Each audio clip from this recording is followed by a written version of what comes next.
hari ini kami datang ke sini dengan Ibu Karina. Pertama kami memperkenalkan diri bahwa kami kuasa baru dari Ibu Karina.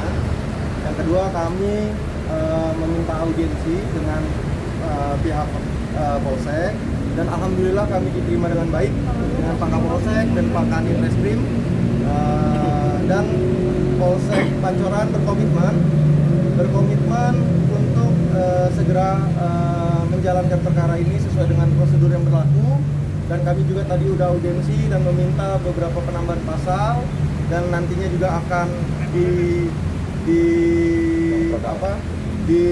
akan dilihat ke depannya seperti apa, apakah masuk atau tidak. Tapi dan diminta melengkapi bukti-bukti yang insya Allah hari Kamis nanti kami akan menghadirkan 4 orang saksi ke sini langsung agar bisa dilanjutkan proses ke penyidikan, dan sehingga pelaku bisa ditetapkan sebagai tersangka, kurang lebih seperti itu.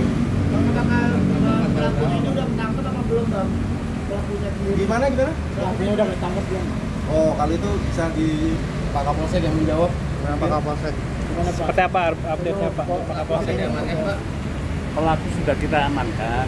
Pada saat kejadian, respek kita terhadap saat itu belum ada laporan adanya viral. Begitu lihat ada viral di lingkungan Pancoran, kami langsung melakukan langkah untuk melakukan penangkapan, menelusuri alamat tersebut. Akhirnya bisa kita amankan selama 1 kali 24 jam, baru ibu korban buat laporan polisi.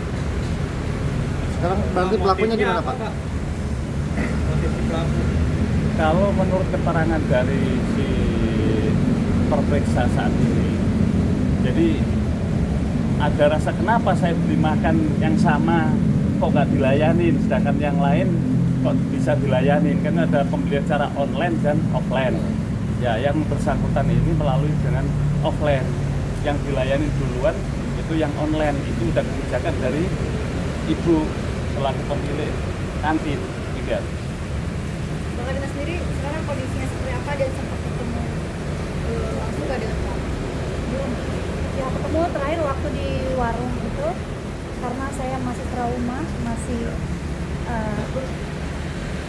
kemarahannya itu masih ada di depan mata saya. Tadi di dalam nggak ketemu ya, nggak sama sekali ya. Jadi saat di dalam tidak ketemu sama sekali ya. Sampai awalnya masih untuk berdagang setiap harinya nih, Pak. Apa? Rasa was-was masih makan dulu. Ada. Sampai saat ini saya tuh trauma, takut jalan sendiri.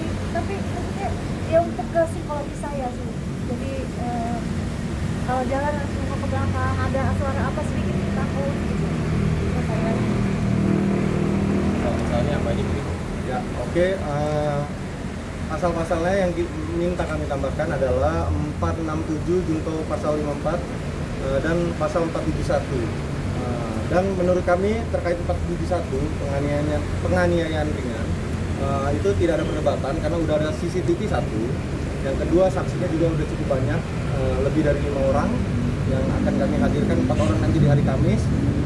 Selanjutnya yang paling penting adalah bahwa kami sangat berterima kasih kepada Polsek Pancoran karena sudah sepakat bahwa memang ini adalah menjadi atensi bagi Polsek Pancoran untuk menjalankan kasus ini, supaya kasus-kasus penganiayaan pria terhadap wanita itu tidak terjadi di kemudian hari.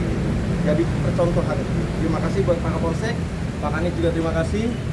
Mohon ya nanti kami juga meminta kepada seluruh masyarakat, teman-teman media untuk kawal terus kasus ini supaya klien kami mendapatkan keadilan. Gitu. Terima kasih. Jalannya emang tetap terbuka, ruang ramai udah tutup sampai tutup. Ya.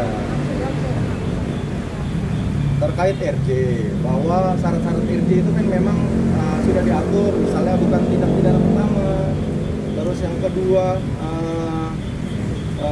ada permintaan maaf, ada pemulihan hak korban. Nah, itu yang kami serahkan semuanya kepada klien. Namun klien kami secara manusia sudah memaafkan pelaku.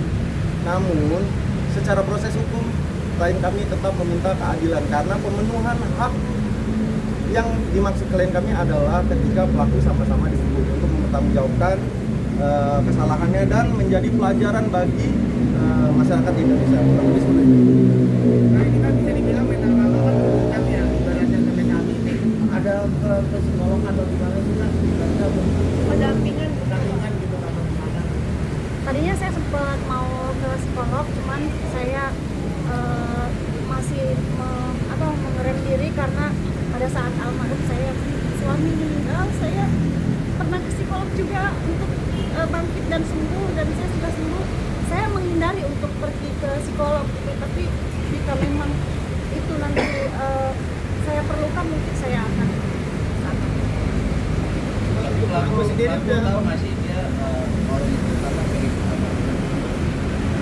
Yang saya dengar, tapi ini masih simpang siur, yang saya dengar katanya, kata pelaku itu pada saat kejadian dia tidak tahu kalau saya itu ownernya. Dia bilang dikiranya saya itu ibu-ibu yang kerja di warung itu, yang kerja di warung itu.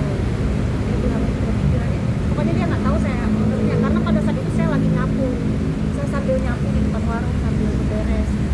Pak, tidak dilihat korban mengalami psikologis yang sangat mendalam, dikatakan untuk memberikan atensi pengamanan yang Pak dekat di wilayah warung. Baik, kalau kami selaku pengemban Kamtipmas di wilayah Pancoran, apalagi jarak tempat dagangan ataupun kantin ibu cukup dekat, hampir setiap hari atau tiap berapa jam boleh anggota ditanya ke sana, pasti mampir, pasti melintas.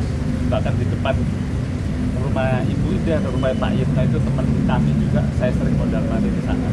Ya, tentunya kami akan perhatikan khusus. Pak Kapolsek, dengan adanya penahanan apa sudah ada peningkatan status dari, jika ada sudah ada disangkakan dengan pasal berapa? Sementara masih lidik, untuk terkait nanti menjadi status tersangka nanti tunggu ke depannya kita periksa saksi, setelah itu nanti kita gelar baru kita tentukan terkait dengan pasal tadi 466.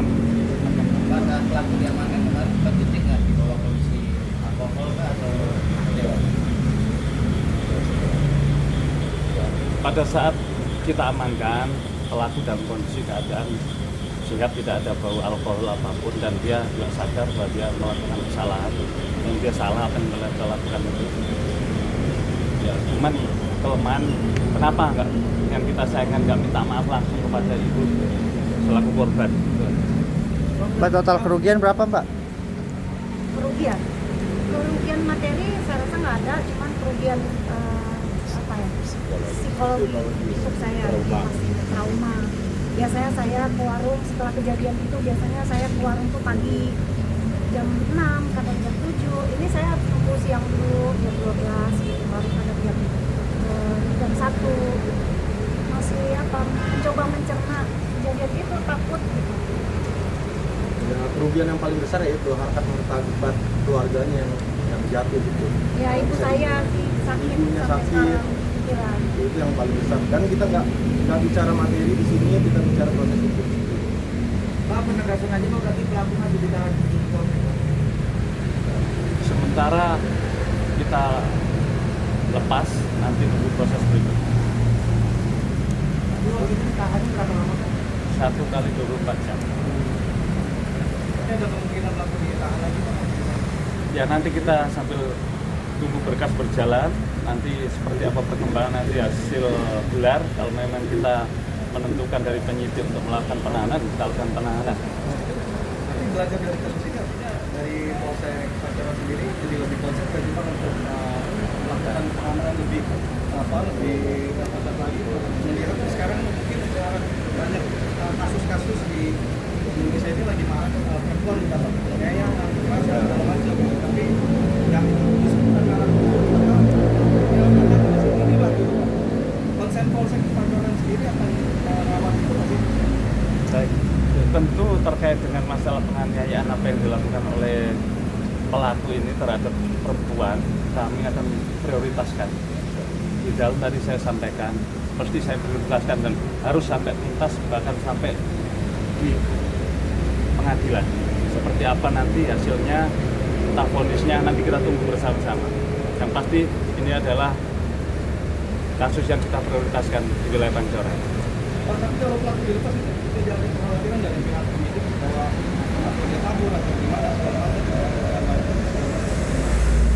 mereka sangat kooperatif dan kita tahu juga rumahnya buat surat pernyataan dan mereka wajib lapor.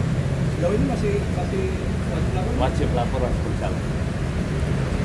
Berapa kali wajib lapor, Pak? Berapa kali wajib lapor? Makanya berapa kali wajib lapor? Sampai selesai. Saat mungkin ada periodenya Pak, berapa seminggu berapa kali atau 2 kali. Seminggu 2 kali. Seminggu 2 kali.